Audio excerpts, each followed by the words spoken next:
we like to believe that culture just sort of finds a way, right? Yeah, like it's some unstoppable force. Exactly. There's this really enduring, almost cinematic narrative we attach to, urban cultural explosions. We picture this organic, spontaneous lightning strike.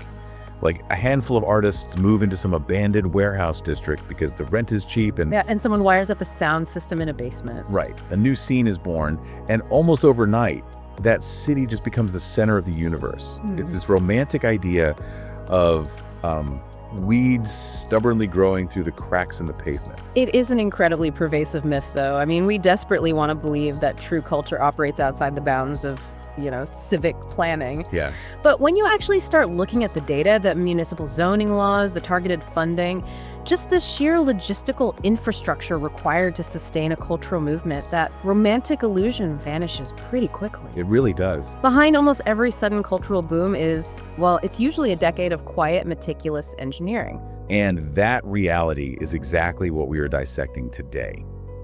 So welcome to the deep dive. And if you are listening to this right now, I just want to say we are pulling up a chair specifically for you. Absolutely. You are literally the third person in this room with us, and we are so glad you're joining us to unpack what is arguably one of the most fascinating urban transformations of the decade.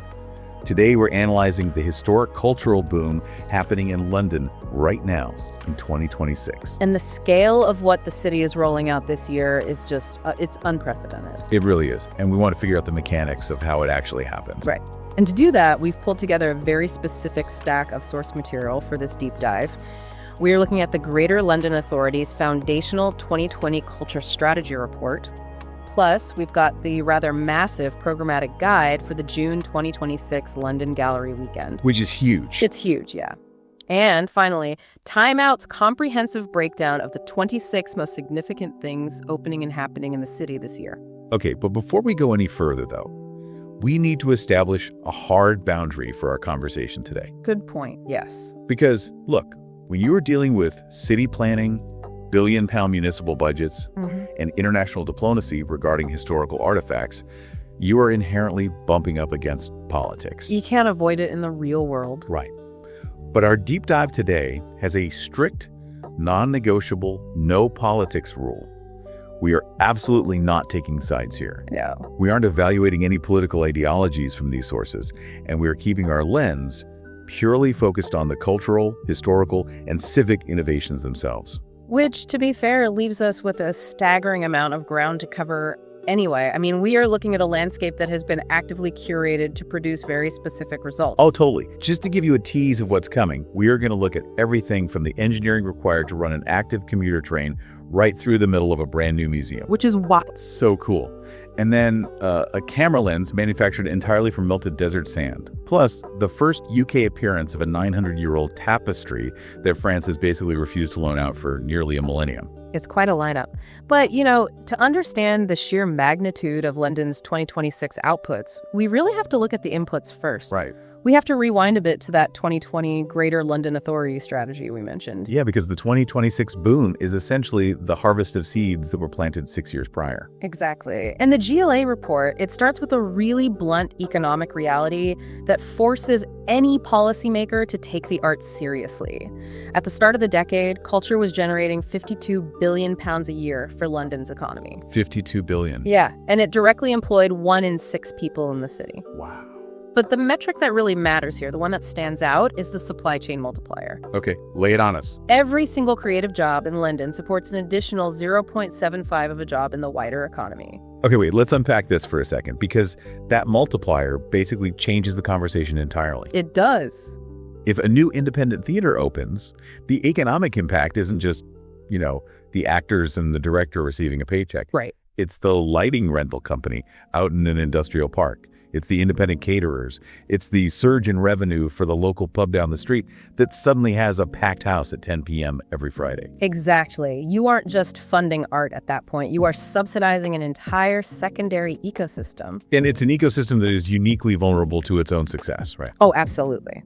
The fundamental problem with that organic warehouse district model we talked about at the very beginning is that once the artists make a neighborhood desirable, the property values skyrocket. And the original creators are just priced out. Yes. So to prevent that, the 2020 strategy outlined these creative enterprise zones and also these culture seeds micro grants, basically to build a structural firewall against gentrification. But I have to challenge the scale of that firewall just a bit. Yeah. Because I was reading the specific metrics in that 2020 report, and it highlights the culture at risk office, right? Mm-hmm.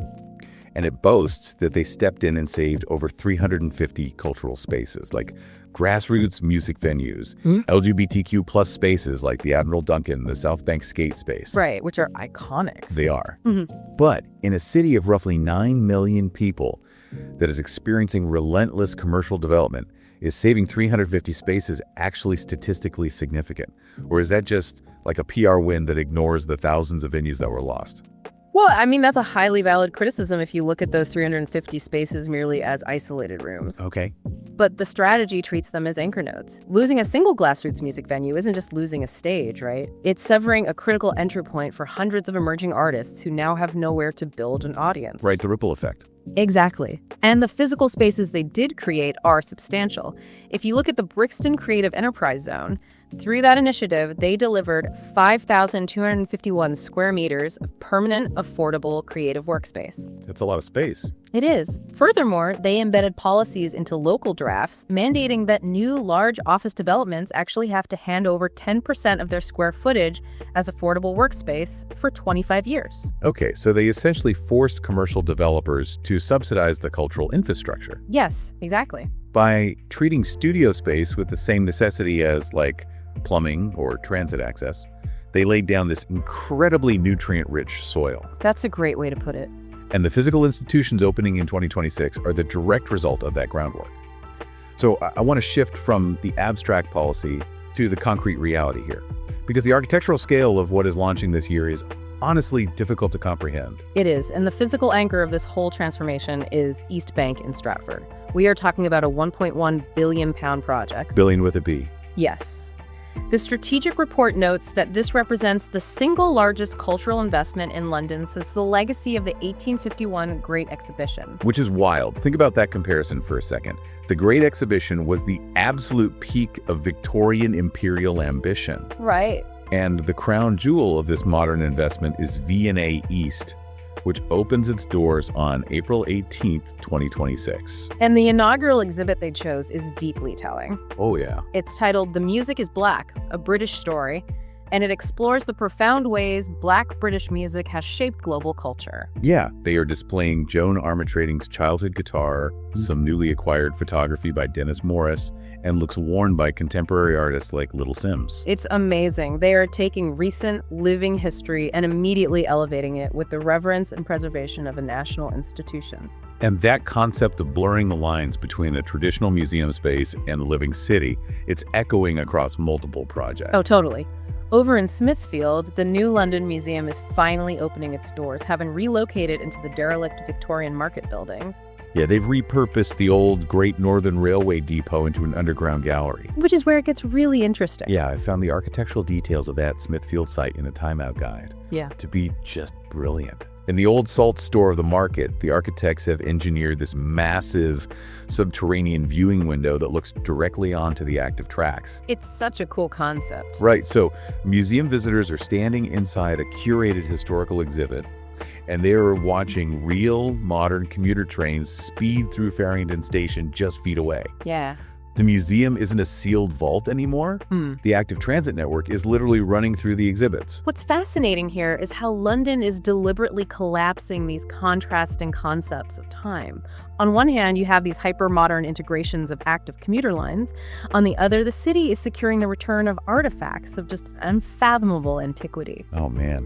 Which brings us to the British Museum and the Bayeux Tapestry. Yes. This is arguably the historical coup of the decade. The tapestry is arriving at the Sainsbury Exhibitions Gallery in September 2026. If you're not familiar, we're talking about a 70-meter-long, intricately embroidered textile that serves as the literal documentary record of the Battle of Hastings in 1066. Right, 1066. It is the moment Norman rule began, which fundamentally altered the English language and society forever. And the logistical and, honestly, diplomatic hurdles required to move a fragile 900-year-old piece of linen across the English Channel. I mean, they cannot be overstated. Absolutely not. Right, because France hasn't exactly been willing to let it out of their sight. The Time Out article details the history of rejection here, which is kind of hilarious. It really is. Britain officially requested to borrow it in 1931, and they were denied. Yep. They requested it again in 1953 to coincide with the Queen's coronation, denied. Of course. They tried again in 1966 for the 900th anniversary of the battle, denied again.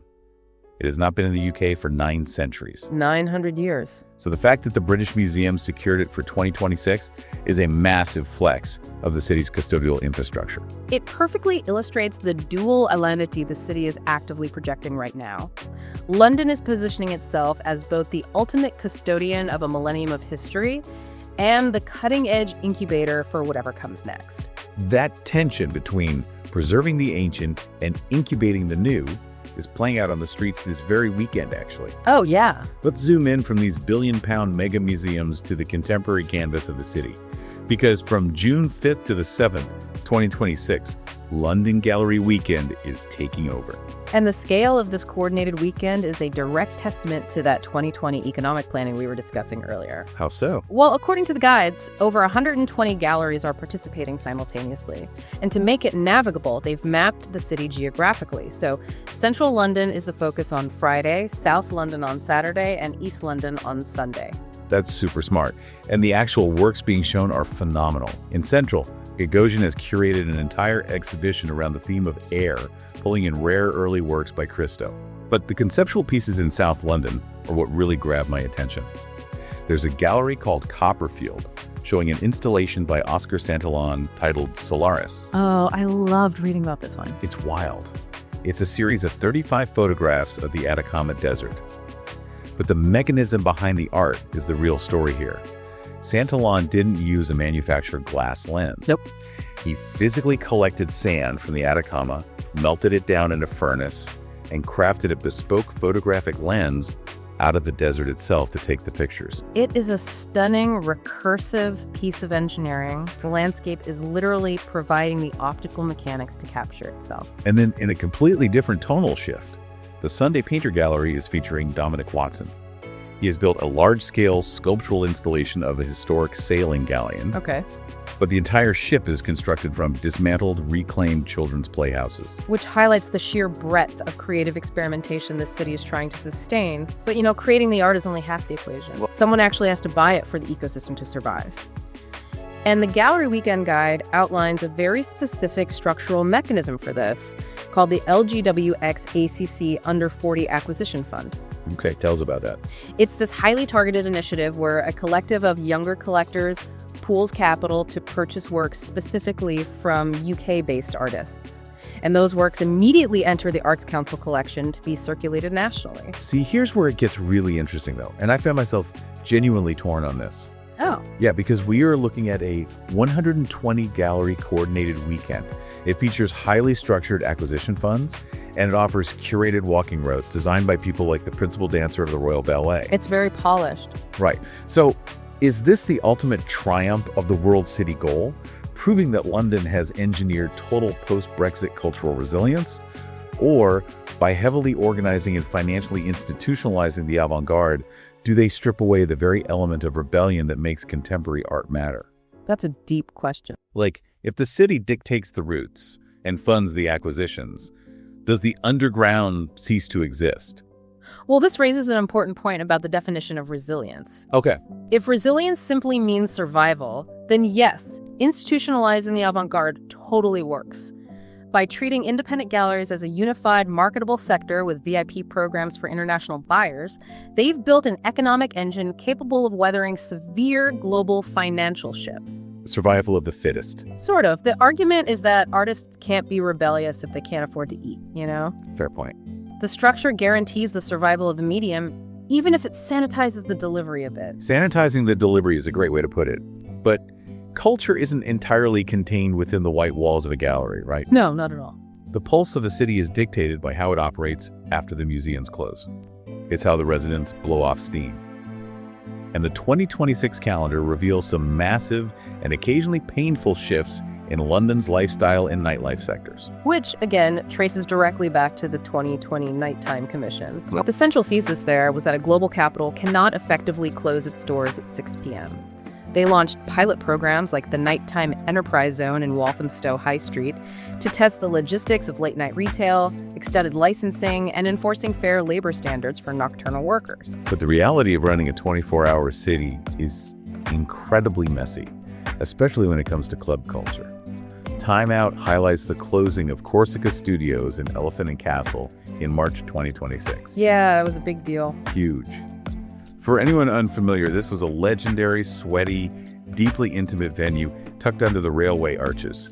It hosted everyone from Bicep to Bjork. Incredible history there. Yeah, and the fact that it's closing feels like a massive blow to the grassroots scene. But they aren't shutting down permanently, right?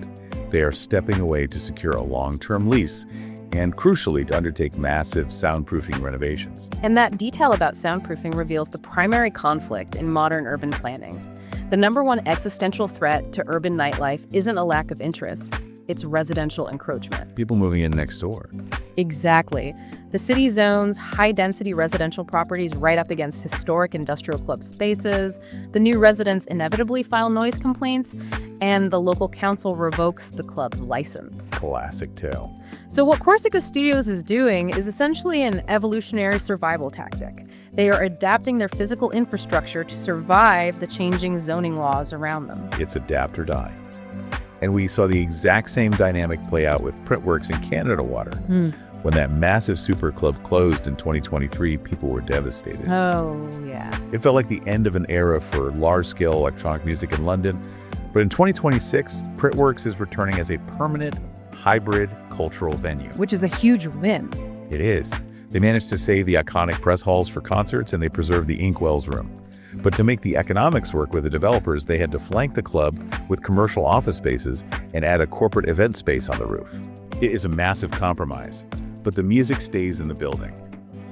Oh, and adding to the nocturnal landscape, the legendary Greenwich Village Jazz Institution, the Blue Note, is opening a sprawling 2-room basement venue in Covent Garden. Nice. Yeah, complete with a 1 a.m. license and a full kitchen. Well, if we connect this to the bigger picture, municipal planners are treating nightlife, transit, and lifestyle with the exact same strategic weight as fine art and museum acquisitions. Which they have to. Because you cannot market yourself as a premier global cultural destination if the basic mechanics of existing in the city are miserable. Which brings us to the transit upgrades.